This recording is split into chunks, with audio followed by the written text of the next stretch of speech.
সময় পার করে আমরা এই মধ্যে জায়গাটা কিভাবে দেখেন, এটা কি নিজেদের মধ্যে আলোচনা করা উচিত ছিল কিনা বা কিরকম বিষয় মনে করেন? আমি খুব পরিষ্কার অর্থে বলতে চাই যে আমি এই নিউজটা চালাচ্ছি। এই নিউজটা যেহেতু আমি জানি না, সেহেতু এই নিউজের উত্তর আমি দিতে পারবো। তিনটা ছবি না কয়টা ছবি, আমি তো জানি যে ছবিই নাই, তো কয়টা ছবি কখন রিলিজ হচ্ছে, কোথায় রিলিজ হচ্ছে তাও তো জানি না। অতএব এই 3টা না 4টা রিলিজ হলো, কেউ সিনেপ্লেক্সের 2টা হল পাইলেও অনেক খুশি, 2টা হলে রিলিজ করছে, কেউ অনুদানের ছবি একটা হলে রিলিজ করছে, কেউ এরকম রিলিজ তো হর হামেশাই হচ্ছে।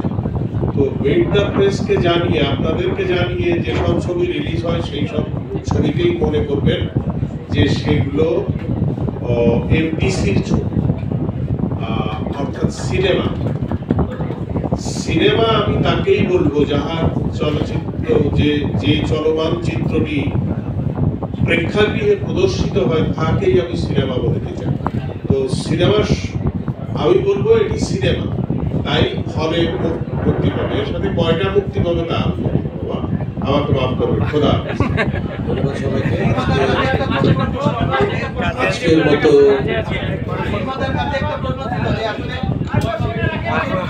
আশাবাদী এই সময়ে আমরা সময় নিয়ে চিন্তা করছিলাম বা কথা বলছিলাম, সবাই বলছিলেন আপনি ডিরেক্টর হিসাবে কতটুকু আশাবাদী, দর্শকরা আসলে কি কারণে হলে গিয়ে ডেঞ্জার জোনটা দেখতে যায়? কারণ দর্শকদের বিভিন্ন রকম মতাদর্শ থাকে, সেই জায়গা থেকে ডেঞ্জার জোন এমন কি দিচ্ছেন আপনি যেটা আসলে দর্শকদের হলে